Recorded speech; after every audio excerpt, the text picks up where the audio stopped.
Olá a todos, bem-vindos ao Humanoias, podcast onde nós conversamos sobre as paranoias do fenômeno humano. E hoje nós vamos conversar sobre transtornos psiquiátricos, enquanto o Fernando me dá uma salva de palmas porque eu mereço. E vamos lá, Fernando. Qual é a minha frase? A minha frase de hoje é que não é um transtorno se todo mundo tem. Então nós estamos saudáveis aqui. Olha! Comparando com a população. Vontade de matar, então não é só No Brasil atual, isso é um sentimento normal. É aquela coisa de que não é um transtorno se você odeia todos igualmente. Meu nome é Juliana e você cortou o Fernando, mas tudo bem. Não.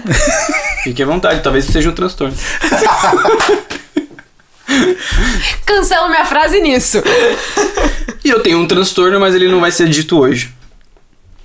Bom, então hoje a gente pensou em fazer esse episódio para discutir um pouco os principais erros ou conceitos que talvez sejam um pouco errados em relação a alguns transtornos psiquiátricos. A gente elencou esses transtornos e a ideia aqui é a gente conversar um pouco sobre a nossa experiência com os pacientes, o que a gente já viu sobre esses transtornos em consultório, nos livros também sobre a literatura, o que a gente consegue saber das pesquisas. Experiência de vida.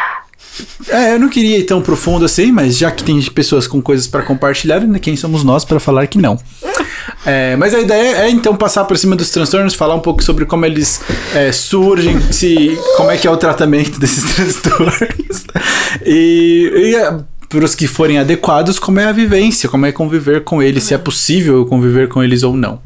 Então, com qual que a gente começa, Fernando? Déficit de atenção, mentira. Vamos ansiosos. Autismo. Acho que a gente pode começar pelo top 2 mais comuns. Pelo mais famoso. O famosão aí, o transtorno de ansiedade. Transtorno de ansiedade. Transtornos ansiosos, na verdade. Então, essa é uma coisa interessante, porque é muito comum a gente colocar ansiedade tudo dentro do mesmo potinho, né? Putz, eu sou ansioso. Mas tem vários tipos de transtorno de ansiedade, né? A Juliana, por exemplo, estuda.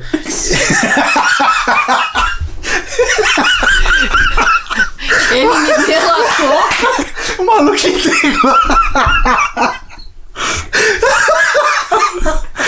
A Juliana, não. O que eu acho mais legal é que o Fernando antecipa a minha falta de filtro, tá ligado? Ele achou na moral que eu ia virar pra Juliana e falar que a Juliana, por exemplo, é diagnosticada. Não, eu estou pensando, não. Mas a Juliana estuda, Foi. Não, gente, oficialmente não diagnosticada. Foi muito tipo, não fala da doença dela. Obrigada, pequeno. Me proteger. Mas eu só te expulso. Isso, meus amigos, é quando o tiro sai pela culatra. Isso é uma coisa que Freud chamaria de ato falho. Não foi nem falho. Foi extra falho. Defeituoso. Só um ato. Foi crítico. Uma falha crítica. Porque a falha crítica tem um reconhecimento de royalties no meu outro podcast. Desculpa. Tô brincando. Mas continuando. A Juliana, minha colega de laboratório, ela estuda na ansiedade social, que é um outro tipo de transtorno, é um transtorno ansioso dentro do cluster, né, do grupinho de transtornos ansiosos. E qual que é a diferença, Juliana, de um transtorno de ansiedade social para uma ansiedade generalizada, por exemplo? Então, assim, a grande questão é quando a gente pensa em transtorno de ansiedade generalizada. Então, o próprio nome já diz, é generalizada. Não é de algo específico? Não. Uai. Exatamente. Não é de algo específico. A ansiedade generalizada, ela na verdade eu costumo dizer que é como se fosse um nível basal de ansiedade acima do normal. Então a pessoa, ela tá constantemente assim com o pezinho acima, assim, é como se o nível dela fosse um pouco a mais pra ansiedade. Então ela dispara um pouco mais rápido do que uma pessoa normal. Quer dizer que eu tive uma crise de ansiedade, eu necessariamente tenho ansiedade generalizada? Não. Assim, você pode ter uma crise de ansiedade específica por conta de alguma coisa que você tá passando na sua vida. Isso não necessariamente vai constituir um transtorno de ansiedade generalizada, tá? Então a ideia é a gente pensar que é como se o transtorno ele fosse muito mais profundo e constante e a gente tem uma crise de ansiedade, é um pico que pode acontecer e não necessariamente você tem. Aí quando a gente tá falando sobre ansiedade, fobia social, né? Então o que é fobia social ou... Nossa. Ansiedade social. Ansiedade social. Tem um branco de repente. Fobia ou ansiedade social são a mesma coisa? Hoje em dia, sim. Antigamente a gente tinha uma diferença. Só que hoje em dia a gente usa os termos como intercambiáveis. A ansiedade social, ela então vai dar ansiedade em contextos específicos. Então, dentro da ansiedade social, a gente tem a ansiedade de performance, que é quando você tem que performar em alguma coisa. Então, por exemplo, eu posso ser uma pessoa que não apresenta ansiedade em nenhum lugar, e aí, de repente, quando eu vou apresentar um podcast, eu tenho ansiedade de performance. Diga mais. Não, porque a minha está muito bem tratada. Mas... Ninguém falou que você tinha. Imagina, esse comportamento não verbal de vocês tá tranquilo. Você entrega.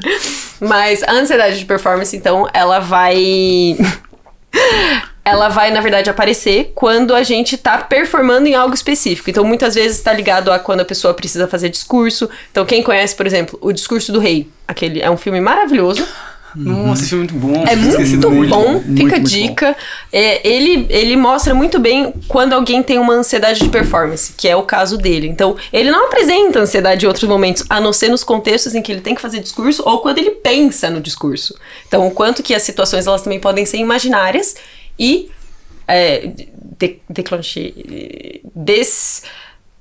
liberar a ansiedade, tá? Acho que é isso. Da ansiedade. E a ansiedade social, na verdade, ela vai estar ligada, tem diferentes graus dentro disso, mas ela vai estar ligada a envolvimentos em interações sociais. Então, quando você está falando de uma ansiedade social muito forte, e de repente a pandemia, assim, meio que escancarou, a volta da pandemia, escancarou um pouco a ansiedade social, pode acometer todo mundo em qualquer momento da vida e etc.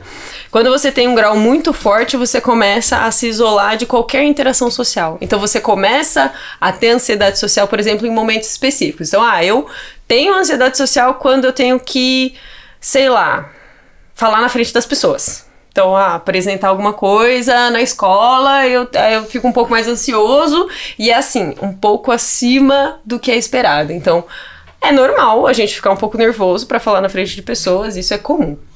É aí que eu ia te falar, como que você definiria para as pessoas entenderem a diferença do que é o normal e do que é o patológico nesse contexto? Isso. Porque a ansiedade está ali. Eu sempre gosto de usar a intensidade e o quanto que aquilo está sendo prejudicial para a vida daquela pessoa. Então, por exemplo, eu ter ansiedade de apresentar um podcast, mas ainda assim enfrentar e depois de um tempo isso ficar tranquilo, normal. Suar de vez em quando ali de nervoso, ficar com... normal, de vez em quando. Agora, quando a minha reação é grande demais, então em vez de só uma sudorese, eu formo pizzas... No plural. Pizzas. Várias suvaqueiras. Várias suvaqueiras. Além disso, eu gaguejo num nível que eu não consigo acabar minha fala. Eu acabo evitando, assim, situações de, por exemplo, eu prefiro perder a nota, prefiro ficar de recuperação a ter que apresentar novamente um trabalho. Olha o quanto que tá impactando a vida desse indivíduo. Então, aí tá patológico.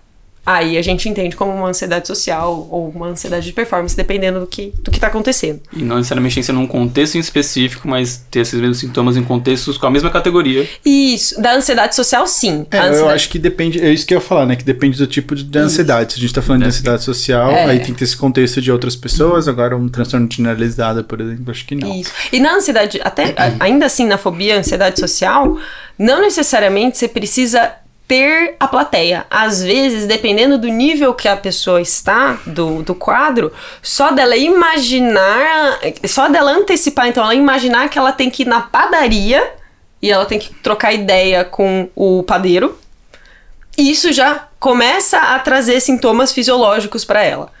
Entende? Então isso pode acontecer com situações imaginárias também. Só pra fazer essa distinção, né? Só porque aconteceu uma vez no contexto específico com você que você tem um transtorno X, isso, exatamente. Algo que acontece em diversas situações, não naquela única específica. Isso em transtornos ansiosos no geral. Então, não é porque eu tive uma crise de ansiedade que necessariamente eu sou uma pessoa ansiosa ou eu tenho um transtorno de ansiedade generalizada. Claro, vamos deixar isso claro. Por quê? Porque a ansiedade faz parte da vida, pessoal. Assim, né? Vivemos no século XXI, a ansiedade, ela faz parte. Né? O transtorno ansioso tá começando a ser o comum, né? Exato, Não, assim. eu acho que tem uma coisa até evolutiva da ansiedade. Tipo, ela tem um propósito. Você sente a ansiedade por um motivo. Questão de sobrevivência total. Exato. Então, assim, essa é uma questão legal pra gente ter, de que você ter um pico ali, aqui, acolá, de vez em quando, faz parte, assim, a gente, né, passamos por emoções na vida. Agora, quando isso começa a te privar de certas coisas na sua vida e você começa, por exemplo, a alterar a sua vida para evitar esses estressores num momento geral. Então, por exemplo, eu saio do meu emprego e eu não consigo mais voltar a trabalhar porque só a ideia de eu estar num local de trabalho sendo avaliado é pesada demais. Olha o quanto de impacto isso está gerando na vida daquela pessoa. Aí sim a gente coloca como um transtorno. Agora, ter um pico de ansiedade aqui e acolá, gente, vocês não são ansiosos, assim. Vocês estão ansiosos. Exato. Mas de uma forma natural. Exato, de uma forma natural. É isso, a ansiedade, ela é biológica, a gente precisa dela. Ela é uma reação pra gente ficar atento ao ambiente. Então, ela faz parte. Eu acho que é isso. Porque o que eu queria saber da Juliana... porque ela é nossa especialista. Eu tenho ansiedade de performance, não faz isso não. É porque ela é quem estuda a ansiedade, né? Ela conhece muito mais. E eu queria saber se tem como você identificar que você vai ter uma crise de ansiedade. Tem. Aí que tá. Isso, aí a gente parte por uma questão legal de... Vamos então pegar esse cenário de que a pessoa tem alguma questão dos transtornos ansiosos. Aí ela tem ansiedade generalizada, tá? E ela começou a medicação, não começou, ok. Quando você começa a prestar atenção no teu próprio comportamento, de maneira a não julgar, porque aí essa questão, né, a gente tirar o julgamento e olhar o comportamento por si só. Você começa a perceber certos padrões. Então, por exemplo, antes de você entrar numa crise de ansiedade, e aí o padrão vai mudando de pessoa para pessoa. Por isso que é legal você mesmo observar, né? Então, eu sou uma pessoa que tem ansiedade generalizada, preciso aprender a lidar com isso. O meu primeiro sintoma é que eu começo a ter falta de ar. Então eu passo assim, sei lá, normalmente antes de uma crise de ansiedade eu passo uns 20 minutos meio que sentindo um incômodo de ar, assim, não é uma falta de ar, mas é um incômodo que tá ali. Poxa, esse é um sinal pra mim de que talvez eu tenha uma crise se eu não faça nada. Então assim, tem como sim a gente perceber. Tem gente que tem palpitação, tem gente que tem sudorese, tem gente que tem verborragia. Então, assim, você perceber os próprios comportamentos é importante e, às vezes, dependendo do caso, então, com certos pacientes que têm um pouco mais de dificuldade de olhar os próprios comportamentos quando tá em ansiedade, porque eu falo que o cérebro, ele dá pifada. Então, é difícil a gente conseguir olhar claramente o que acontece naquele momento. É legal a gente perguntar para as pessoas que estão próximas. Então, por exemplo, se, sei lá, ele mora com os pais. Chegar para os pais e falar, olha, você consegue notar como é que ele tá antes de ter a crise? Eu percebo que ele fala muito, eu percebo que ele sua muito, eu percebo que, sei lá, a perna dele fica incontrolável, perna completamente inquieta. Olha, isso tudo são coisas para ele começar a notar. Então você pode sim psicoeducar esse paciente a olhar os próprios sintomas anteriores à crise e aí ele consegue manejar muito melhor. Então ele consegue sair, beber uma água gelada ou entender o que está acontecendo, fazer comportamentos que são soothings, né? Então que ele consegue ir se acalmando. Tem sim. Entendi. Não, isso que eu ia te perguntar, quais são esses comportamentos, né? Quando a pessoa, ela tem ela percebe que ela tá num pico de ansiedade, ou até uma pessoa que já tem um autoconhecimento um pouco mais profundo, que ela começa a perceber o início dessa ansiedade, qual que são as estratégias que ela pode usar para ter essa amenização? Então, varia muito de pessoa para pessoa. Eu falo que a gente testa uma gama de comportamentos, né? Então a gente vê o que vai funcionando. E é um processo muito dolorido, né, pra pessoa, porque ela vai testar várias coisas. Ela vai ter que surtar, ela vai ter que várias vezes. Exato. Pra descobrir o que até ela conseguir aprender o que funciona para ela. Mas coisas que a gente normalmente testa sair, primeiro de tudo, é uma situação que está acontecendo naquele momento, então eu estou tendo uma crise de ansiedade no meio da sala de aula. Eu posso levantar e beber uma água? Posso. Eu consigo pegar uma água que está aqui gelada comigo? Posso. Por quê? Porque é um estímulo diferente, de sensação diferente. Você vai focar mais nisso, nessa água descendo, do que no fluxo mental incessante que está acontecendo pré-crise de ansiedade. Então, beber uma água gelada, às vezes, funciona muito. Tem gente que, por exemplo, até coloca elástico, coisas pra você ficar mexendo com a mão que vá acalmando, Então, a gente pode ir criando comportamentos. Água, você sair do espaço onde você tá, que tá gerando ansiedade, se você puder, conseguir ir ao banheiro, molhar aqui. Então, a gente tem vários comportamentos que a gente testa, só que varia de pessoa pra pessoa. Então, por exemplo, eu como uma pessoa ansiosa, não diagnosticada, porém autodiagnosticada, eu sei que, por exemplo, uma coisa muito grande pra mim de ansiedade é que eu fico mexendo na minha mão às vezes. Então, se eu tô muito nervosa com alguma coisa, e eu sempre tenho creme na minha bolsa, por quê? Porque isso me ajuda a sair um pouco do que se a minha cabeça começa a entrar num fluxo de pensamento muito acelerado. Eu foco na sensação do creme na minha mão. E isso me ajuda a baixar o fluxo de pensamento. Não tenho crise. Entende? Então, assim, isso é pra controlar exatamente o fluxo. Porque tem a crise e tem a pré-crise, onde as coisas... Eu costumo dizer que é exatamente isso. A mente, ela vai ficando rápida. E aí ela começa a correr atrás do próprio rabo. Então você começa a ter pensamentos cíclicos sobre a mesma coisa. A ansiedade alimenta a própria ansiedade. Exato. Né? E aí você vai, pá, estoura. Então, assim, quando você consegue desviar a atenção desse pensamento, pelo menos naquele momento, pra abaixar o arousal que acontece dentro de você...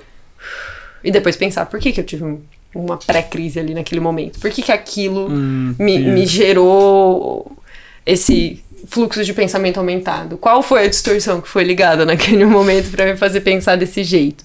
Entende? Só que isso vai variando de pessoa pra pessoa. Normalmente, o que funciona na maioria das pessoas é essa questão de sair do espaço, conseguir beber uma água gelada, respirar fundo, contar com a ajuda de alguém. Então, a gente sempre tem uma rede de apoio. Então, quando a gente tem pessoas que têm crises muito fortes, ter uma rede de apoio ali do lado é muito importante. Tipo essa. A gente começou a dançar aqui. E ter uma rede de apoio ali do lado é muito importante. Então, conseguir comunicar pro parceiro, por exemplo, pós-crise ou antes, né? Olha, eu não tô muito bem, eu preciso que você fique aqui, ou eu preciso que você só segure a minha mão. Alguns pacientes é isso, eu preciso só que você segure a minha mão e vai passar. Então, tem essa psicoeducação de que também uma crise de ansiedade não dura mais do que 30 minutos, 40 minutos, assim, é o limite. Por quê? O corpo não aguenta, ele vai abaixar em algum momento, entende? Então, isso é uma coisa da psicoeducação que é muito legal, de que uma crise, ela tem começo, meio e fim. Eu sei que durante o momento parece eterna, mas ela tem fim. Então, quando o paciente começa a entender que ela tem fim, isso ajuda muito também. Então, eu sei que vai passar. Então, fica aqui comigo, eu preciso de água, você pode pegar água pra mim? Vai lá. Ou não, eu preciso só você fique aqui até abaixar, até passar. Vai passar rapidinho, não precisa se desesperar. Você conseguir explicar isso pra tua rede de apoio é muito importante. É isso. E uma outra coisa que eu ouço muito, e é uma coisa que, pelo menos no meu círculo social, incomoda muitas pessoas que se percebem como sendo um pouco mais ansiosas, é a questão do medicamento, né? Que tem muita gente que fala, putz, não, eu sou ansiosa, mas eu não quero tomar remédio. Então, né, assim, depende muito. Todo mundo que tem ansiedade generalizada ou que tem algum transtorno ansioso necessariamente tem que tomar medicação? Não necessariamente. Depende da quantidade de crises que essa pessoa está tendo durante a semana, depende da intensidade das crises que essa pessoa está tendo durante a semana, depende da cronicidade desse transtorno. Então, assim, não é obrigatório tomar medicamento, mas em alguns casos, sim. Então, por exemplo, se eu tenho uma pessoa que tem um transtorno de ansiedade generalizada desde a adolescência, nunca toma medicamento, tem crises semanais, ela precisa de uma medicação. Um transtorno do pânico, por exemplo. Um transtorno do pânico, ele vai precisar de uma medicação que é diferente entre si, né? Não é a mesma medicação para todos os transtornos ansiosos, eles funcionam em vias cerebrais diferentes. Então, assim, isso é uma coisa importante, de que a gente passa uma questão de medicalização muito grande na saúde brasileira atual, assim, principalmente medicamentos psiquiátricos, e o que a gente vê é, não adianta você tomar medicação para ansiedade e não aprender a lidar com isso, né? Então, isso é uma questão importante, de que você vai ter que mudar os teus comportamentos a partir do momento que você se enquadra dentro de um transtorno ansioso. Você vai ter que... Eu costumo dizer para os pacientes ansiosos de que é como se a gente tivesse uma bolinha de energia. A pessoa que tem um transtorno de ansiedade generalizada é como se tivesse uma bolinha e meia. Então, assim, a gente tem uma bolinha a mais ali, por quê? Porque a gente tá sempre on the edge, assim, né? Então, se tem uma bolinha a mais, tem que aprender a gastar ela de uma maneira mais inteligente. Entende? De nada adianta você ter um transtorno ansioso e ficar prostrado em casa sem fazer nada, assim. Você tá alimentando ali uma crise. Vai dar. Eu tinha um amigo com um problema ansioso que ele usou o termo eu tenho que gastar a brisa. Eu tenho que movimentar, eu tenho que fazer as coisas. Porque eu sou muito rígido, né? Eu tenho que gastar a brisa também aqui. É só um termo que eu enxergo engraçado. Mas não, o que eu queria comentar é o quão difícil é essa mudança, né, que você tem que fazer quando você descobre o transtorno, porque muitas vezes o gatilho pro problema de ansiedade é alguma coisa relacionada, por exemplo, ao trabalho ou ao seu ambiente social. E como é que você faz pra fazer esse manejo, sabe? Tipo, eu tenho ansiedade generalizada, um dos meus gatilhos é o relatório que eu tenho que entregar no final de todo mês. Eu não posso sair do meu emprego pra não ter que mais entregar o relatório. E aí, o que eu acho que às vezes tira muito o poder do paciente, causa muita angústia pra ele, é essa coisa de que eu tô numa situação onde o meu estressor tá fora do meu controle. E como é que eu lido com isso? O primeiro debate é que você não tem controle sobre a grande parte das coisas da sua vida. Aceita. Mas aí que tá, quando a gente tá falando de ansiedade, a gente tem sintomas fisiológicos, sintomas comportamentais e sintomas cognitivos, né? Se você faz alteração em algum desses três, você já vai ter uma alteração no resultado final. Entende? E aí vai de paciente para paciente. Via de regra, sintomas físicos, fisiológicos, são o primeiro que a gente ataca porque são os mais fáceis de ver mudança. Entende? Então é o primeiro que a gente vai. O comportamental é o segundo. O cognitivo é o último. Por quê? Porque vai trabalhar uma questão de crenças. Quando a gente tá falando de TCC, 3 TCCs aqui. Então, a gente vai trabalhar esse... De crença, se for TCC, de rola, se for psicanálise. Voltando ao transtorno ansioso. Não. Isso é pior, a gente podia estar falando de existencialismo se fosse fenol. Como ser odiados. E então, assim, os cognitivos, normalmente, os sintomas cognitivos são os que a gente vai atacar, assim, não que depois dos outros dois estarem sanados, mas que a gente vai começar a atacar por último, porque precisa de uma educação, uma psicoeducação maior nesse sentido. É que eu acho que o sintoma cognitivo é o que requer mais autorreflexão, né? A pessoa precisa entender a origem daquilo. É uma coisa mais introspectiva, eu diria, né? Enquanto o sintoma, sei lá, a palpitação, você faz uma técnica de respiração, ela resolve, realmente. Técnicas de relaxamento são coisas que a gente utiliza. É isso.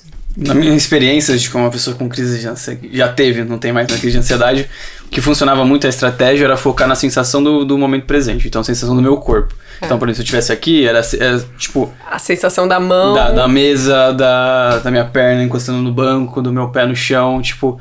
olhar pro meu corpo e controlar a respiração, isso ia sempre... abaixando. Tipo, pra mim... Isso é mindfulness, pra quem quiser procurar. É uma técnica... até usada bastante pro consultório, justamente pro controle desse, não só para isso, né, mas uma das aplicações é exatamente o controle das crises ansiosas, porque ela é uma técnica ela é praticamente uma meditação guiada, né, o termo que a gente usa é esse. Pra mim é o que funciona. Estar focado, na verdade, no momento presente, né, o mindfulness, ele é a terceira via da TCC, então enquadra como terceira via da TCC. Eles não votam no Lula nem no Bolsonaro. É o do meio. É o do meio. Exato, do meio. É o que vai pra frente. Entendi. Não vai nem pra direita nem pra esquerda. É a terceira via. Deus, tomara que isso não saia em outubro. Tem que sair em outubro. Enfim. E sim, então essa técnica que você usa é completamente mindfulness. E ela funciona muito pra ansiedade. Funciona para todo mundo? Não. Por quê? Eu acho que essa é uma questão muito legal, porque eu já vi paciente frustradíssimo no consultório, tipo, porque eu tenho crise ansiosa e a mulher manda eu respirar, e aí, o que eu faço? Tipo, essa é uma técnica. Exato. Mas que causa uma angústia muito grande. É o que a Juliana comentou, né? Você descobre o que funciona pra você controlar a sua crise, tendo crises e tentando coisas diferentes. Uma de uma paciente que funcionou muito com ela, tipo, essa de focar no momento presente não funcionava. Mas a técnica de você olhar para objetos, nomear, tipo, isso aqui é redondo, é vermelho. 5, 4, 3, 2, 1. E sabe, quantos tem aqui? Isso aqui tem 5 livros ali. Então você vai olhando ao seu redor e vai nomeando e descrevendo aquilo na sua cabeça. E essa é a estratégia que ela usa sempre. Tipo, parece que foi a única que funcionou e funciona, tipo, uau. A última que eu vi que funcionou muito legal foi de fazer aquela maiêutica, né? De por que eu tô sentindo isso? Mas por que eu tô sentindo isso? De onde veio isso? Mas essa pessoa tem que estar, né? Ela tem que estar no nível cognitivo. Sim, não é um bagulho, não segura, não é pra alguém que acabou de começar a terapia. Então, mas eu acho que quando chega na parte do sintoma cognitivo, a ideia é essa, né? De você questionar exatamente, tá, mas por que eu tô sentindo isso? Faz sentido eu sentir isso? Tá condizente com a realidade? E aí a pessoa consegue controlar aquele... Se essa pessoa conseguiu dessa forma, o trabalho terapêutico foi muito bem. Já tá no fim, assim, sabe? É você mesmo, né? Sou eu. Não vou ter mais crise. Eu não consigo fazer a terapeuta. E eu acho que agora que a gente consegue emendar num transtorno irmão da ansiedade, né? Quase... Não, que eu tenho um problema. Eu entendi um transtorno no limão. Aí eu fiquei tipo... porque é um transtorno processamento auditivo patológico. Limão, irmão, depressão, ansiedade, então ok. É porque ele é meio azedo, né? Se você parar pra pensar. Exato. Que é a depressão, os transtornos depressivos, né? E eu acho que a ansiedade em primeiro lugar, mas a depressão tá sendo, ultimamente, principalmente, um dos maiores motivos de procura, e até no que a Juliana comentou de medicação. A maior parte dos pacientes que estão fazendo acompanhamento medicamentoso é por causa da depressão. Então, aqui a ideia com vocês é entender, primeiro, como é que a gente caracteriza um episódio depressivo, porque os próprios manuais de saúde mental, eles diferenciam entre transtorno depressivo menor e transtorno depressivo maior. Então, qual seria a principal diferença entre essas duas coisas? Como é que vocês observam na prática clínica? Se vocês já atenderam alguém que tem um transtorno maior, um transtorno menor, como vocês diferenciam o padrão de comportamento? Não. O Fernando é o especialista em depressão. Porque eu tive 3 vezes. Então... Gente, ninguém fala nada dos diagnósticos. Vocês se entregam, sabe? É que eu não tenho vergonha. Eu tô começando a chegar na psicose e falar, então é porque eu ouço voz. Eu já ouvi. Mas será que era Deus ou será que era doença? Que era contexto religioso. Então, depressão é algo muito comum dentro da minha família. Então a gente pode falar até no próximo episódio, quando a gente for falar sobre questões de não é revolução psiquiátrica. Reforma psiquiátrica. Na reforma psiquiátrica, etc. A minha avó, ela foi internada no manicômio que é considerado um campo de concentração brasileiro, né, lá em Barbacena. E é interessante porque ela viveu uma experiência horrível, tipo, um filho dela morreu, foi assassinado, e ela entrou num processo depressivo, por não ter ciência do que é a depressão, falaram que ela estava louca, internaram ela nesse hospital psiquiátrico, ela conseguiu fugir. Aí eu tenho uma história, mas acho que é meio bizarra a forma que ela fugiu, eu vou antes do episódio. E a questão da depressão é muito comum na minha família. Então, tipo, eu entendo que é uma questão genética, é uma questão que eu tô suscetível. Então, tipo, pra mim não tem problema falar sobre. Que é a mesma coisa, sei lá, de qualquer outro adoecimento que a gente pode ter. Mas eu queria até jogar uma pergunta, porque vamos fazer, tipo, a transição da ansiedade pra depressão. Como que você consegue definir bem exatamente nisso? Porque como elas são irmãs, muitas vezes as duas vêm acompanhadas. E a gente, só um adendo aqui, de que a gente fala que elas são irmãs, mas até porque em termos de mecanismo cerebral, elas são muito similares, assim. Se a gente olhar só pro cérebro, é bem difícil diferenciar, a questão é mais o comportamento. Então, tipo, antes de jogar pra depressão em si, a gente olhar, tipo, o vínculo delas, né, e a gente vai pra depressão. Que tem sorriso? Porque é muito interessante essa transição, porque assim, você pode ter só ansiedade na vida? Pode. Você pode ter só depressão na vida? Pode. Você pode ter os dois? Pode, e é um dos mais comuns. A maioria. A maioria anda junto. Por quê? Eu costumo dizer que a ansiedade é quando você sobrecarrega o teu sistema. Então, quando você sobrecarrega o teu cérebro, você tem um fluxo de pensamento, você tem... É muita energia na cabeça. Muita energia na cabeça, muitas vezes, faz com que desligue a circuitaria. E pra mim, eu entendo a depressão, o período de depressão exatamente como desligou essa circuitaria. Então, perda de energia. Apagou a luzinha lá dentro. E pra reacender, é reacender assim a vela muito lentamente, né? A luzinha apagou, mas eu ainda tô funcionando. Vocês tem um meme, né? Aquela máquina de guloseimas, assim, essas coisas assim. A luz de dentro apagou, mas eu ainda funciono.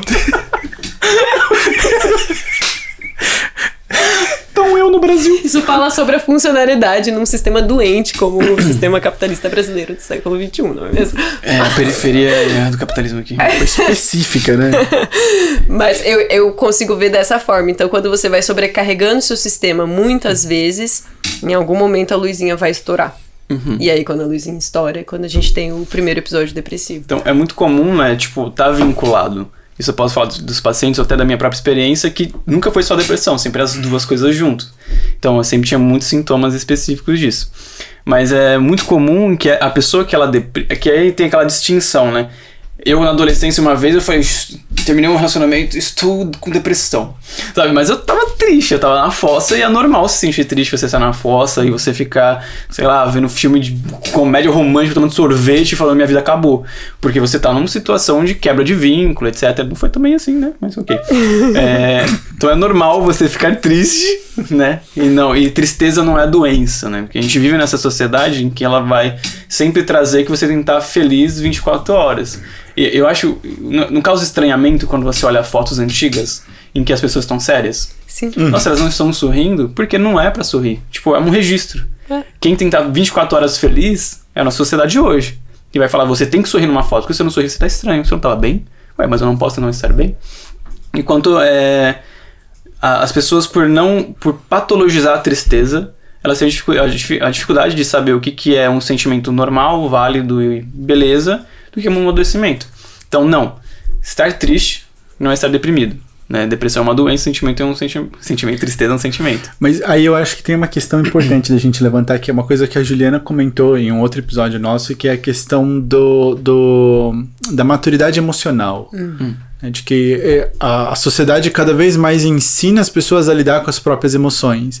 E às vezes essa tristeza que, em tese, não é patológica, ela bate como se fosse, entende? Você sente ela como se fosse, porque a pessoa, no caso, não aprendeu, não teve maturidade emocional para entender como lidar com isso naquele contexto, né? Então, eu vou pegar o seu exemplo emprestado, a pessoa que terminou no relacionamento, e aí você consegue ver várias formas de coping com aquilo, de pessoa que terminou com o relacionamento, e ela entende que, eu estou triste, mas é parte do processo, mas também tem aquela outra pessoa que, tipo, terminou no relacionamento, não come, não sai de casa, trava, não consegue funcionar socialmente, e ela não tá deprimida, mas ela também tá lidando com aquele sentimento de uma forma que é mais disfuncional do que o normal, né? E aí a gente fica numa área muito cinza de pessoa que não é deprimida, mas ela tá passando por uma tristeza de uma forma talvez mais intensa ou disfuncional. E tudo bem. E tudo bem, exatamente. A questão é que a depressão, o que as pessoas precisam entender, essa questão da diferença,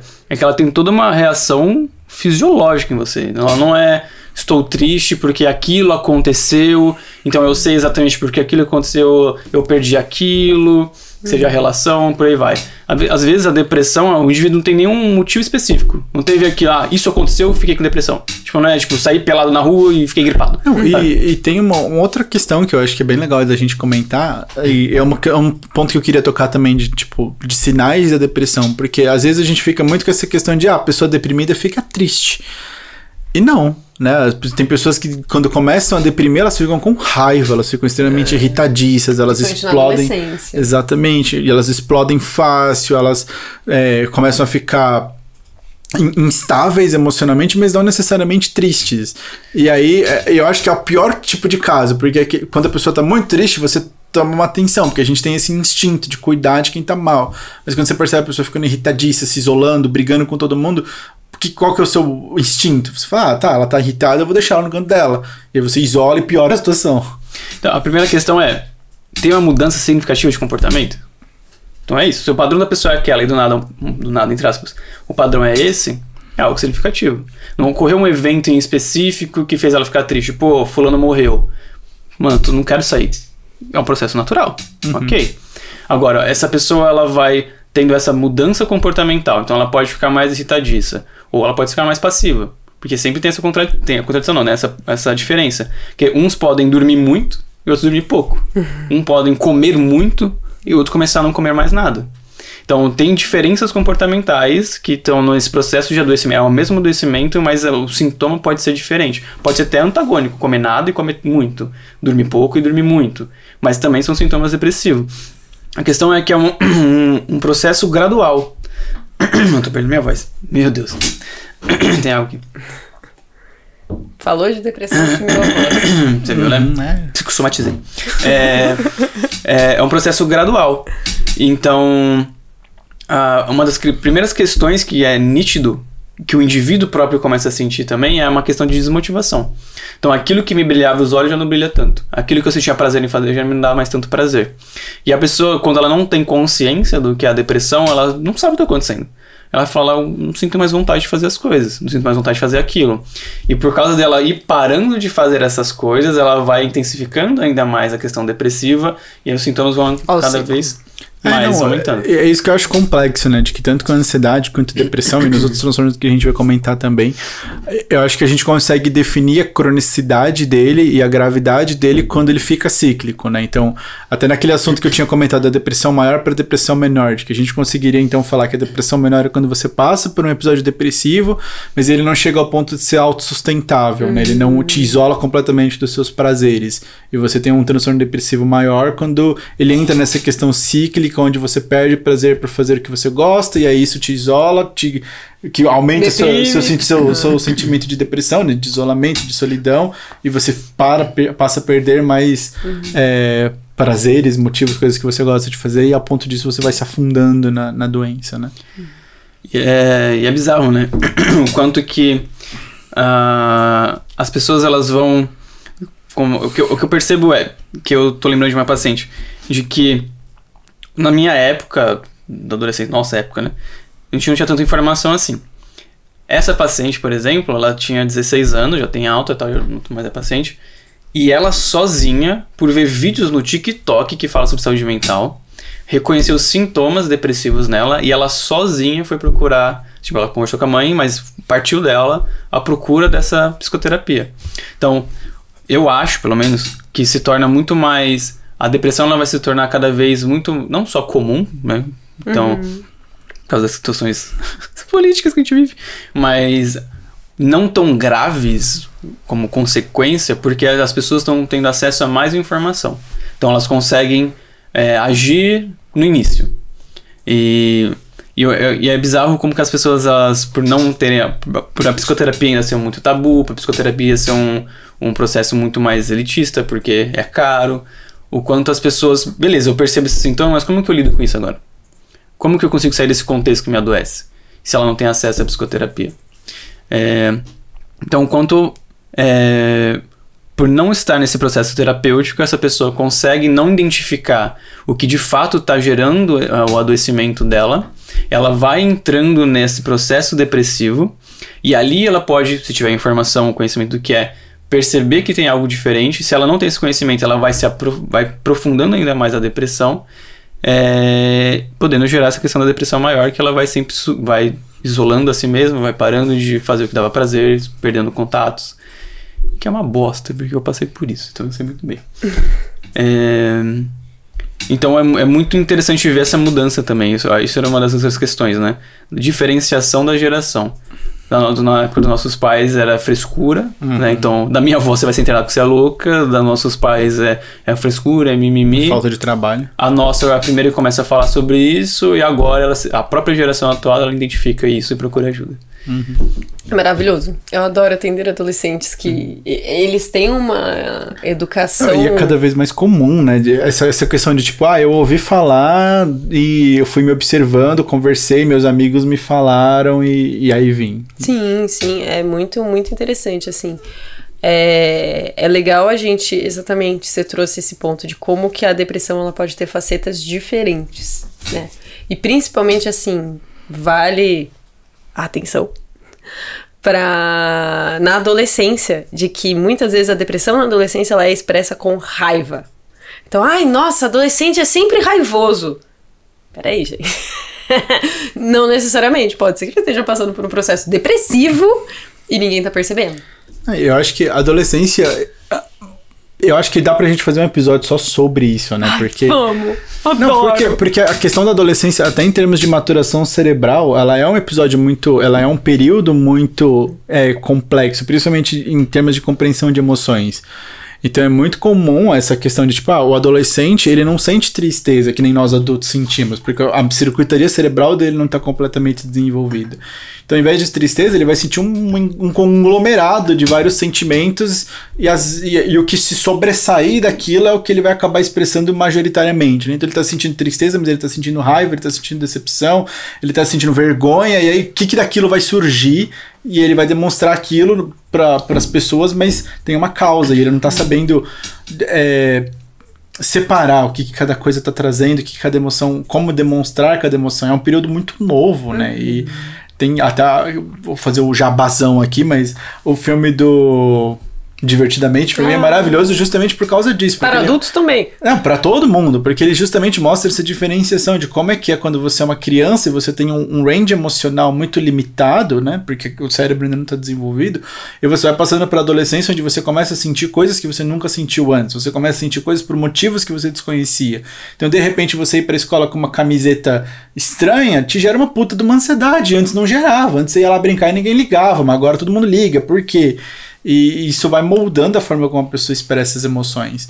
Mas eu acho que não é só criança e adolescente também que demonstra por raiva. Eu acho muito comum, eu vejo muito comum isso com homens adultos, principalmente. Sim. E aí eu entro muito nessa questão do Fernando, né? Essa formação de eu não posso... Não, que você comentou, né? De tipo, adultos mais velhos que não podem demonstrar tristeza. Então eles têm um incômodo, mas eles não foram ensinados a mostrar que estão tristes, que estão incomodados. E aí isso surge de uma outra forma, surge tentando controlar, surge tentando ser mais autoritário, ataque de raiva, exatamente. Ou e aí, com comportamento de risco. Exatamente. Abuso de substâncias.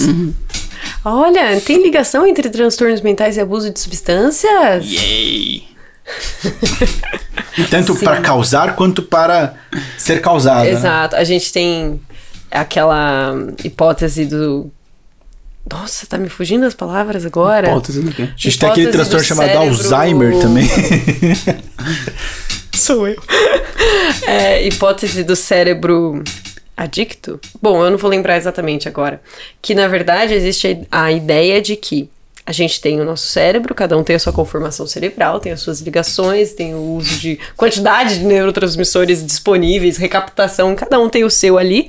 E às vezes a gente tem isso naturalmente desbalanceado. Então vamos supor que eu tenho uma insensibilidade à serotonina e além disso eu produzo pouco. Então o meu cérebro, ele naturalmente é um pouquinho mais ali desbalanceado nesse sentido. A hipótese desse cérebro desbalanceado, ele diz que uma pessoa assim, ela vai naturalmente procurar substâncias para tentar equalizar o cérebro dela, entende? Então a gente pode ver muito nessa questão de abuso de substância, uso e abuso de substância, principalmente na adolescência e no início da fase adulta, como uma tentativa desse cérebro de equalizar de algum jeito algo que está faltando ali. Entende? Só que aí, em vez de ir pelo medicamento, em vez de ir pela terapia, em vez de... ele vai atrás de outras substâncias. É porque é muito por tentativa e erro também, né? Então, eu tô aqui no bar, tem uma coisa aqui, nossa, eu consegui ficar bem ali. Então, aqui tá a minha fuga, né? Aqui tá onde eu fico bem. Então, a gente não vai, tipo, vou fazer uma degustação de remédio psiquiátrico? Mas optei. Não, e tem uma outra questão de que... o período da adolescência é justamente um período de maturação, né? Então, às vezes... Tem essa questão que a Juliana colocou, às vezes pode ser uma herança genética, eu naturalmente tenho menos receptores de um neurotransmissor X e por causa disso tenho uma alteração de comportamento, talvez um comportamento de risco. Mas também tem a questão de que durante a adolescência seu cérebro está mudando. E aí, às vezes, naquela mudança, você sente essa necessidade de, tipo, tem um desbalanço que é normal da época, você precisa suprir aquilo, e às vezes gera essa procura por alguma substância, seja para estimular, né, ou para justamente fazer você sentir menos de toda aquela mudança que está sentindo, mas que quando você chega na fase adulta, você não precisa mais. E aí o perigo é justamente esse, né? Você está num período extremamente delicado do seu desenvolvimento cerebral, você coloca uma substância de fora, né, que vai mudar aquele funcionamento e você vai terminar a sua maturação cerebral com aquela substância agindo no seu cérebro. E aí quando o seu cérebro termina de amadurecer na idade adulta, ele teve uma maturação diferente por causa do uso de substância. E aí gera todo um transtorno que é pra vida toda, né? O problema de uso de substância é que uma vez que foi estabelecido, você é sempre adicto, né? Você sempre tem que tomar cuidado com aquela substância. Exato. Mas eu quero pegar uma outra tangente com o transtorno depressivo. Uma que talvez não seja muito confortável de se comentar, mas que eu acho que, querendo ou não, é a mais... Quando a gente fala de depressão, é o que acaba vindo na cabeça de todo mundo, que é a questão do suicídio. De como lidar com isso, tanto em termos de evitar que, né, perceber sinais de que a pessoa tá chegando lá, porque a gente fica num 880, né? Tem aquela pessoa que fala, que planeja a própria, como ela faria, mas tem aquela pessoa que simplesmente acorda num dia ruim, se corta e acabou. Então, aí a gente tem Quer falar? Não, é que existe tipos, né? Isso que eu falo. Porque você tem que olhar, como você falou, questão de sinais.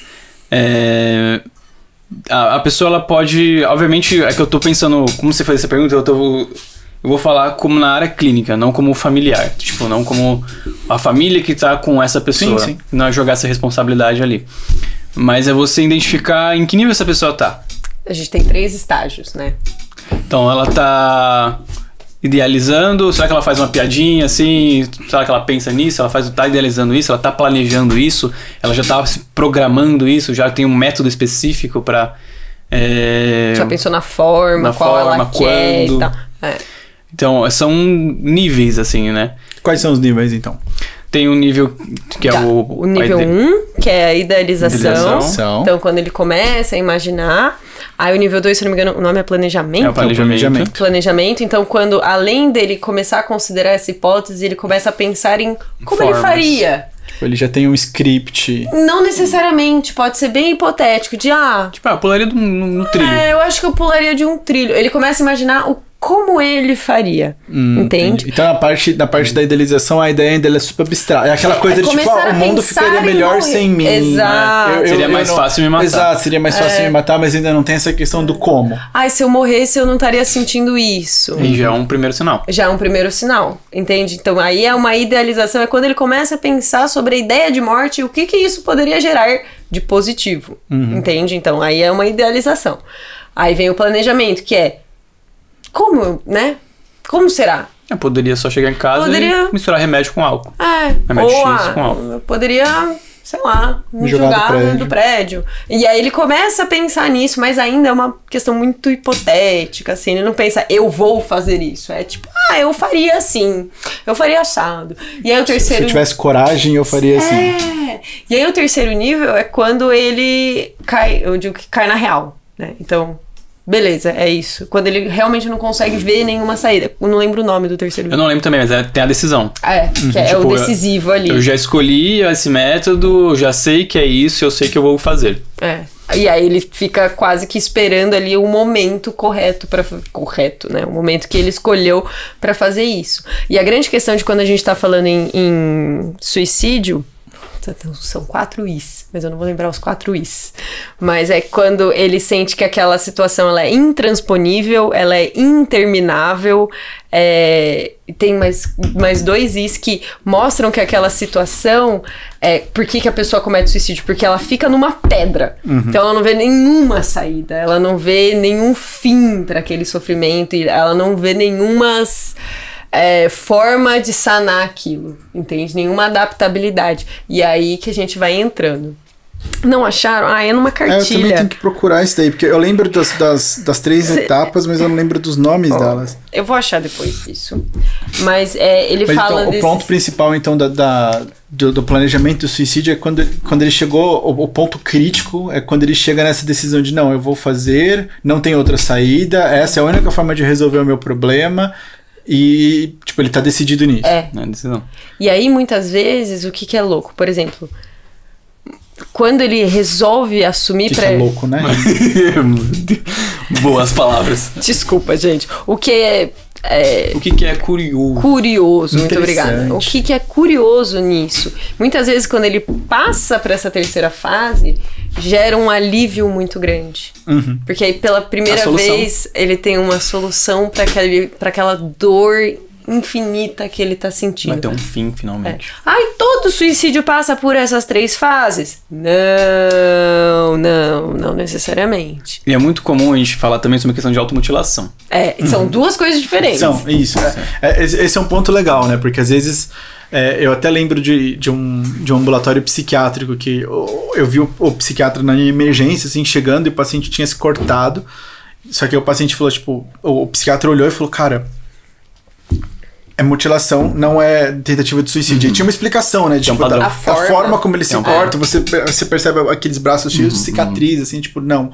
É uma autopunição, né? Não é um desejo de morrer. Nem sempre é uma autopunição, né? Porque, tipo... Um alívio. É alívio, porque tem uma questão de sobrevivência. Quando você tem uma angústia emocional forte, assim, tipo, esse vazio, seja o que for, quando você se corta, você tem o alívio dessa angústia interna, porque o seu corpo se foca na dor física. E libera... qual que é o... Não lembro. Você tem liberação de neurotransmissores, assim, que vão dar aquela anestesia em você no nível emocional. Então a pessoa, na verdade, ela descobre uma forma de amenizar a dor dela. Ela não quer se matar.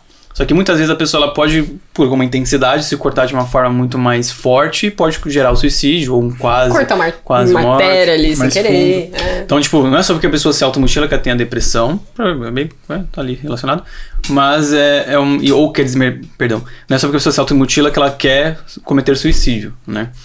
Então, quando você vê, eu não vou lembrar agora, mas a automutilação é um dos transtornos considerados do impulso. Então você tem o indivíduo que ele é metódico, então quando ele tem cortes assim, que você vê que é consciente que ele tá fazendo, né?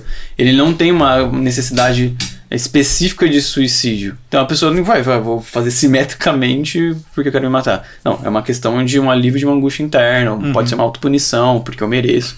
Você percebe que do suicídio é muito mais impulsivo. É um indivíduo que ele vai começar a se cortar.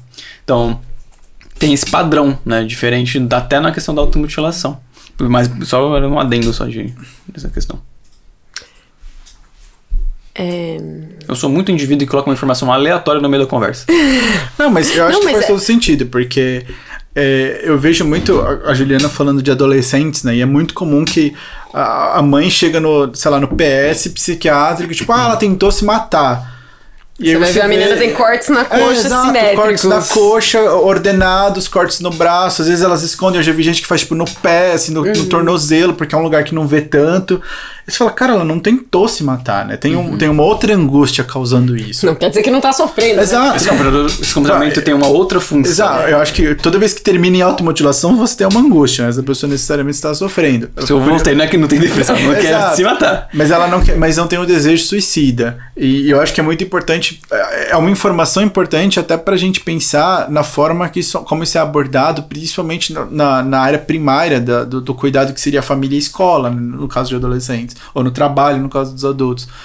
Porque é muito fácil de você interpretar errado a questão da automutilação e você tomar uma decisão, uma escolha precipitada, tipo, vou afastar essa pessoa, e às vezes o que ela precisa é justamente do trabalho para se organizar. Ou com adolescente, tipo, não, a gente vai começar a mandar para um monte de lugar, fazer toda uma atenção, e você precisaria de um outro tipo de abordagem. Só um alerta, né, de tipo, a pessoa se cortou, vou avisar os pais, falar que tentou se matar, blá blá blá blá, gera toda uma preocupação, gera toda uma movimentação na família, que às vezes não é, tipo, ainda precisa da atenção, mas não é aquela atenção. E aí entra a questão de quando você percebe que a pessoa já tá na idealização, ou até num planejamento, de você acionar a rede de apoio. Você não pode... não, vamos tentar te mostrar que não. Você tem que... pode ser que ocorra de fato. Pode ser que um evento significativo ocorra naquele momento que aquela idealização, planejamento se torne uma ação. Será que é ação no terceiro? Agora... Pode ser. Não lembro. Se torna uma ação. Então, a família, mesmo independente de ser um adolescente ou não, a rede de apoio precisa ser acionada. Porque é uma questão de vida, né?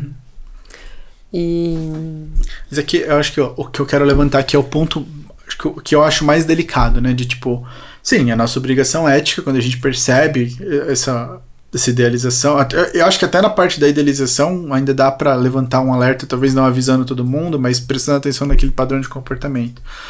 Mas a partir do momento que a gente alerta a rede de apoio da pessoa, como elas devem reagir? Qual é o suporte que elas têm que dar para essa pessoa? Acho que é muito específico, né, do caso em si. Mas é dar apoio, é você estar ao lado, é você não deixar que essa pessoa fique muito tempo sozinha, dependendo da fase em que ela está. Talvez considerar mudar de ambiente. Mudar de ambiente. O que está gerando isso no indivíduo, né? Um relato que eu vi que eu achei muito legal foi da pessoa que ela tinha, né, a ideação suicida, avisaram a família e ela ficou revoltada porque colocaram trancas em todas as gavetas da cozinha.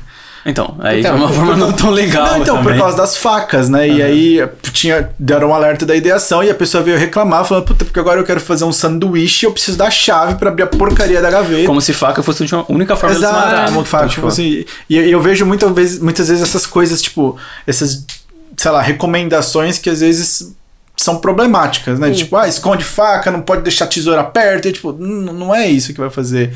O cara não se mata porque tem uma tesoura do lado dele. Ele se mata porque, tipo, ele planejou com a tesoura, você tirou a tesoura, vai planejar com outra coisa. Não é isso que vai adiantar. Exato. Aí que tá. Não é somente alertar a rede de apoio, mas é dar essa instrução pra rede de apoio, né? Psicoeducar.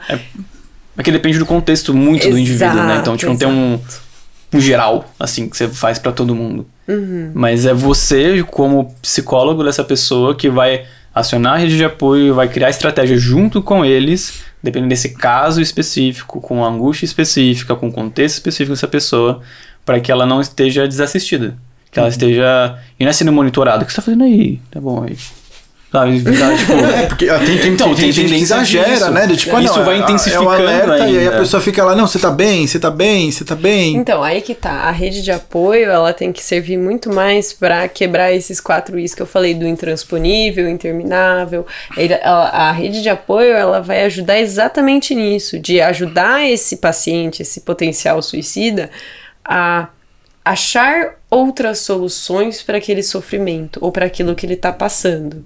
Então, é ser a mente criativa de alguém que não está com criatividade para resolver aquele problema além dessa única forma, entende? Então, a rede de apoio ela tem que estar muito mais voltada para, não deixar muito tempo sozinho, etc., ficar de olho, ajudar a sair da situação que está gerando isso, mas também sentar e conversar e falar, o que você acha da gente tentar tal coisa? O que você acha da gente tentar outra? Então, esse é o teu problema, tá? Como é que a gente consegue entender que ele vai terminar em algum momento?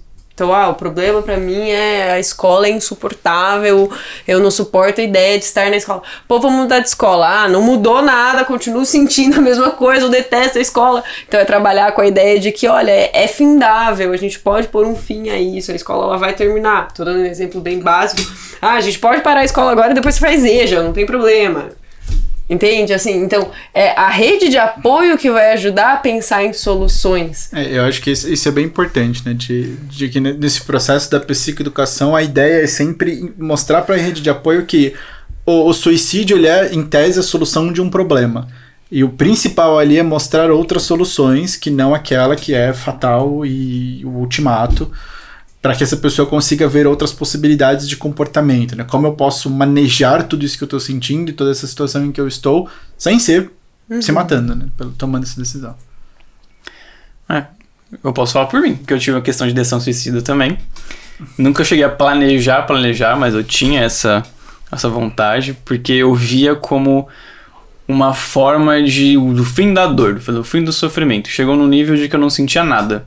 Era literalmente um vazio. Tipo, é bizarro. Porque não há sentimento algum.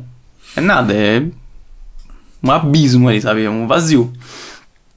E que olha de volta. Ele olhou de volta e eu falei, eita. Então é um mega abismo. E eu tive a questão da irritabilidade, porque eu não entendia. A pessoa, você mudou, o que aconteceu? Não sei, filho de uma puta. Tipo, eu não sabia, e era completamente reativo. E a forma que você vê isso como solução é muito esquisito. Quando você sai, você percebe, mano, podia, né? Tem diversas formas de resolver isso. Mas quando você tá submerso nessa questão desse adoecimento, a única solução é essa. Porque se existir, dói. E não importa onde eu esteja, o que eu faça, dói. A dor só passa se eu não existir. Mas aí que tá a questão da ideação. Disclaimer, também tive. A questão da ideação... Eu tô com medo de ficar perto de vocês agora. Por quê? Você acha que depressão é contagiante? Você é preconceituoso? Eu acho, eu sou deprimido. Aqui, depressão pra você. Obrigada. Eu tô tão deprimido.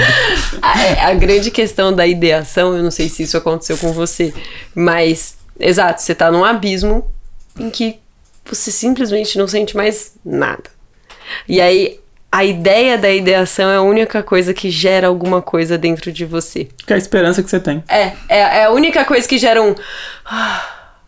Então, nossa, é a única vez que você passa algum sentimento no meio do marasmo da depressão. Então você fala, nossa, pensar sobre isso gera alguma coisa. E é aí que você começa a pensar mais, porque...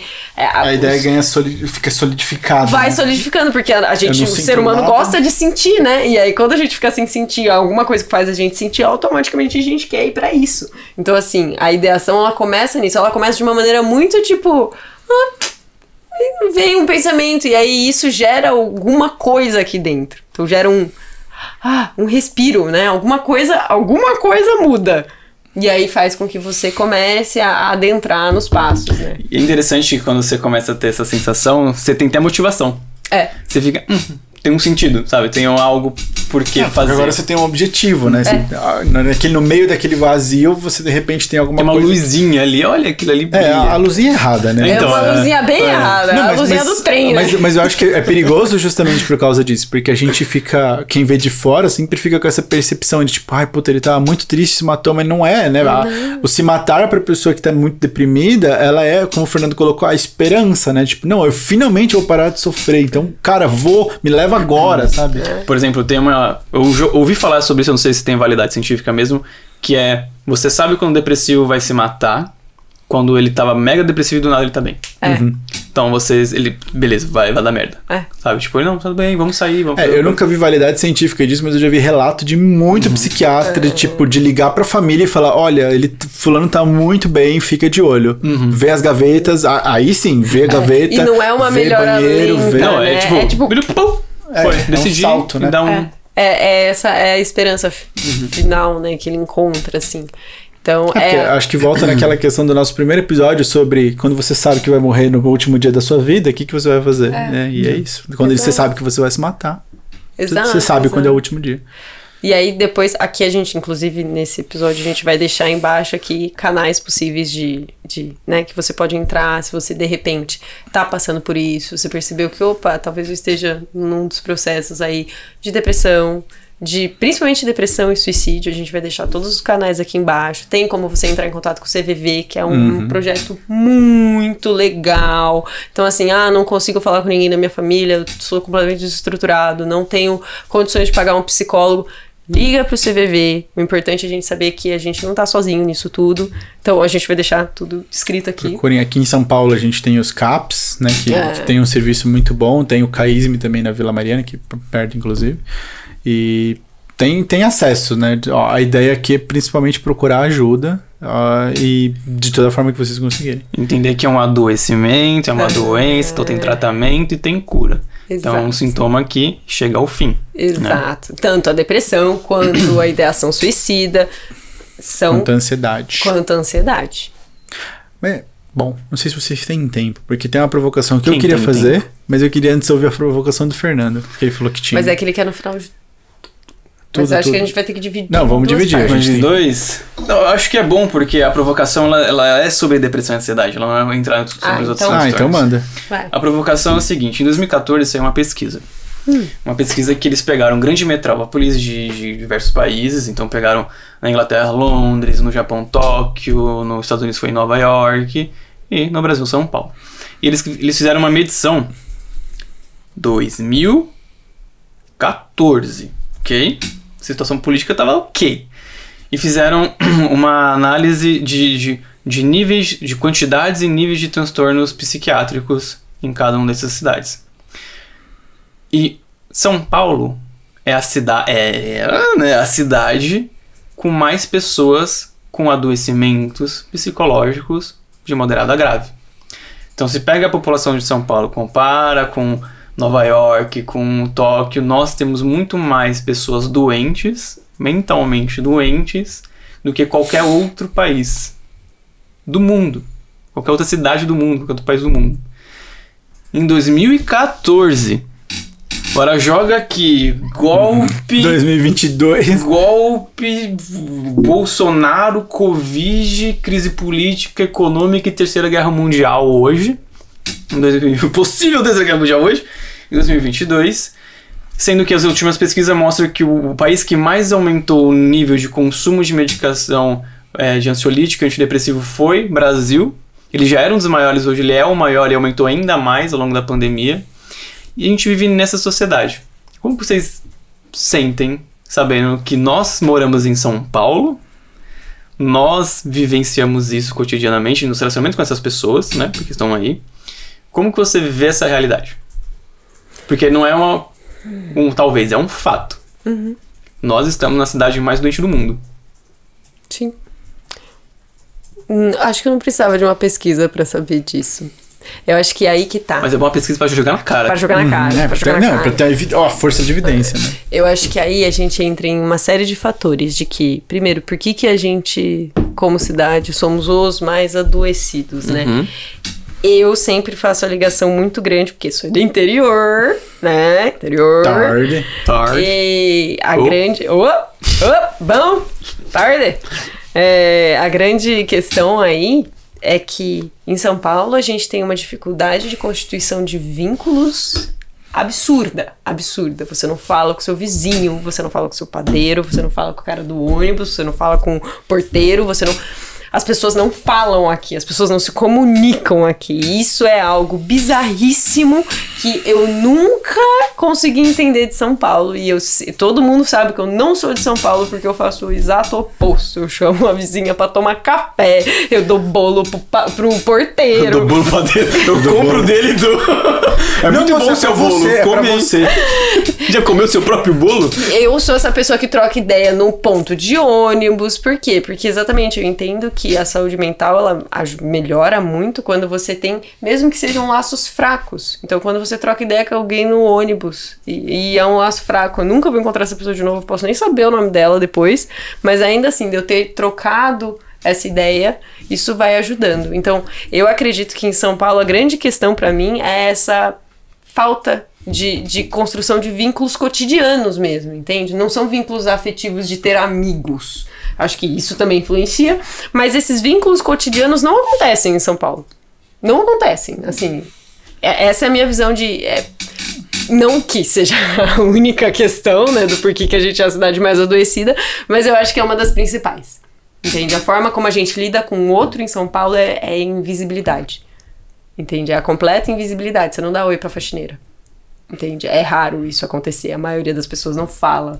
Entende? Então, essa forma de constituição de você ter que invisibilizar sempre o outro porque todo mundo faz isso, e isso adoece demais. E tem como mudar?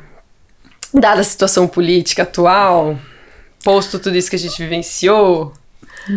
Não, eu acho que assim, eu concordo muito com a Juliana de que é uma questão muito cultural. Eu falo isso quando eu vou pro interior, às vezes, e é assustador. Teve um dia, acho que foi final de semana passada, que eu tava andando com a minha namorada na rua, ela mora no interior, e a gente passou na frente de uma loja, né, e aí os caras da loja lá, eles ficam, tipo, fora da loja, porque quando as pessoas passam na rua, ele, tipo, então vem aqui dar uma olhada e tal, começa a conversar.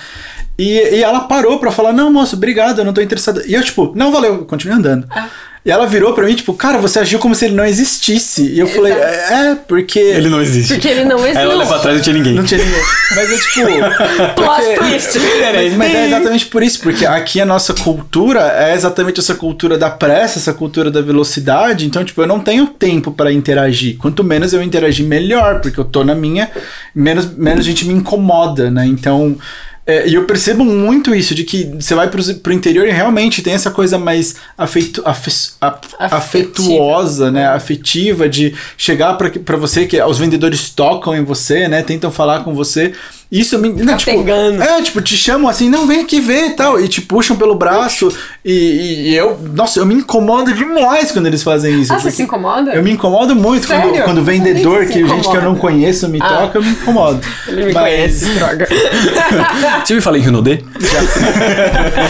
Mas eu acho muito bizarro, porque tem essa questão extrema, né? De que aqui, sim, cada um no seu espaço, no elevador a gente ainda fica, tipo assim, pra não encostar no outro. Tem muito essa coisa de espaço pessoal, não vou invadir o espaço do outro, vou ficar quieto no meu canto, não vou falar. E tanto tem essa questão da invisibilidade, que você pode ver uma pessoa desmaiando na rua, se você tá com pressa, se você tá indo pra algum lugar, você não vai parar, você não vai socorrer, você vai andar e dane-se.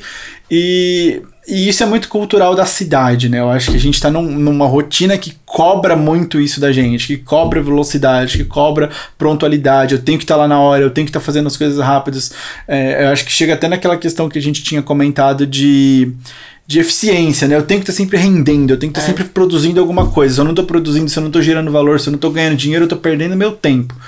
E qual que é a primeira coisa que a gente abre mão quando a gente tá dentro dessa rotina? Da relação, né? Do outro. Então, não tenho mais tempo pros meus amigos, porque eu preciso estar ganhando dinheiro, não tenho mais tempo pra interagir. E aí a gente entra na questão... Por quê? Não, ninguém tá olhando pra você.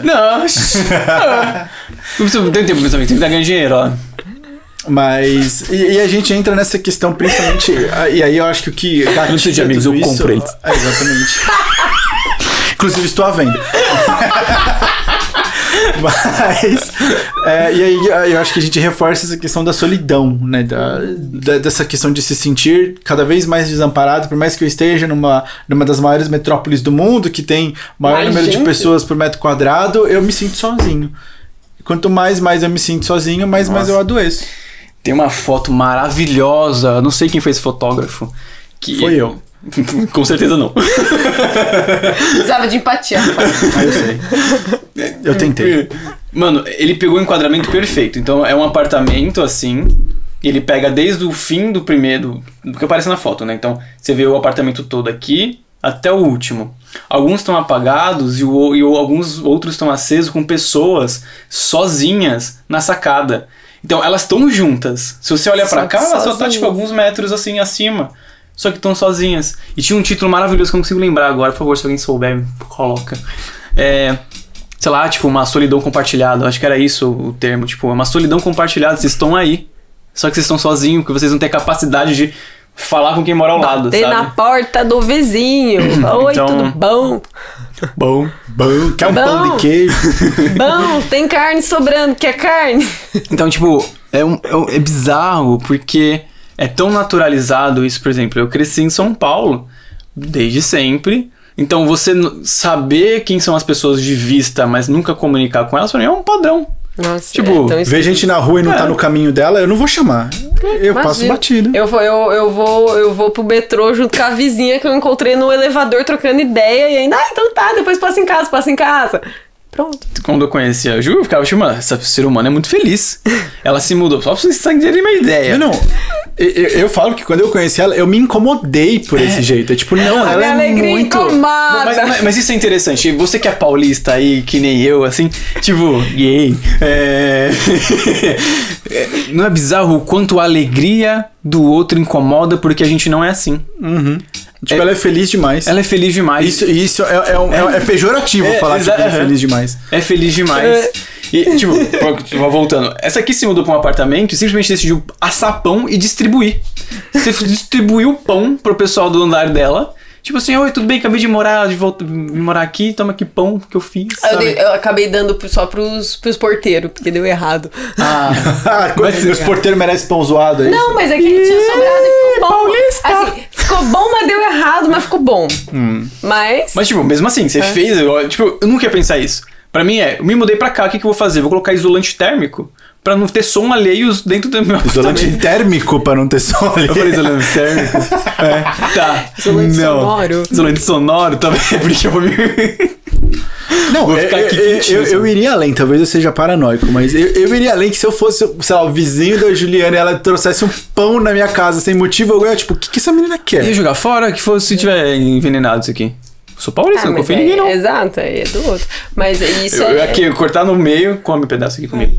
Imagina, eu fui pra casa da vizinha, eu conheci ela no elevador, a senhorinha, adoro senhorinhas. Fui conversando, conversa vem, ficamos parados no corredor, acho que uns 15 minutos conversando. Vamos lá em casa, deixa eu te mostrar meu cachorro. Não. Eu falei, vamos lá então. Fui pra casa dela, troquei ideia. Troquei ideia, fiquei mó tempão lá conversando com ela, trocando ideia, contou da vida dela. Falei, então agora tem que ir, que eu tenho que atender agora, você é psicóloga, não sei o quê. Voltei e pronto, assim. Então, isso é uma coisa muito que eu fui aprendendo também, porque eu sou uma pessoa razoavelmente tímida nesse sentido, então... Tímida do interior, né? Tímida do interior é o extrovertido de São Paulo. Extrovertido de São Paulo. Mas... porque eu acredito que os laços são essenciais, assim. E no meu prédio... Vocês não gostam saber onde eu moro? Mas meu prédio, a gente brinca que ele tem a quantidade de transtornos mentais ao quadrado, né? Que a gente tem seres caricatos lá. Mas, mesmo com esses seres caricatos lá, assim, tem muita gente muito legal. Então tem a reunião da terceira idade dos cachorros, que elas se encontram todo dia de manhã pra tomar sol lá, conversar, os cachorros. Então tem um convívio. Cachorros conversam? Isso que eu ia falar, mas a terceira idade são os cachorros, são a terceira idade. Os dois. Mas se encontram ali pra conversar. Pra conversar, e eu acho isso o máximo. Então, assim, isso é muito comum, de parar na portaria, bater um papo de vez em quando ali, com quem tiver, o síndico, o zelador. Por quê? Porque faz parte, assim. Você mora num cantinho do interior em São Paulo, porque não é possível. Criado, né? Porque, assim... Nossa senhora. Porque, assim, tem várias questões no meu prédio, mas isso é algo que eu gosto muito, que eu sinto muita falta. Eu morei em 2 prédios em São Paulo. Nos 2 prédios foi assim.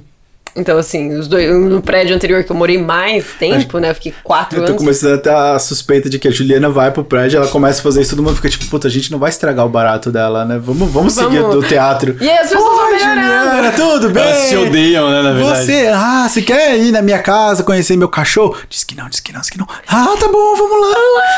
Essa é a parte boa, que como eu tenho carência de habilidades sociais na maior parte dos tempos, eu não consigo perceber se a pessoa está afim realmente ou não. Então, eu só vou, assim...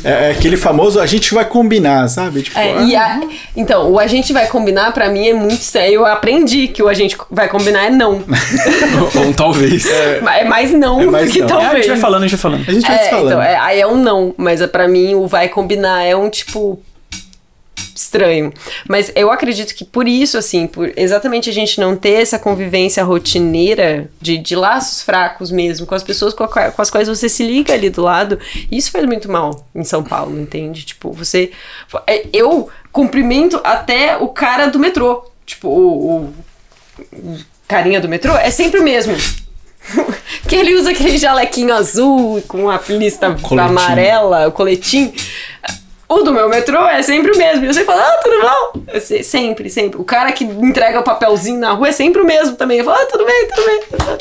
Obrigado.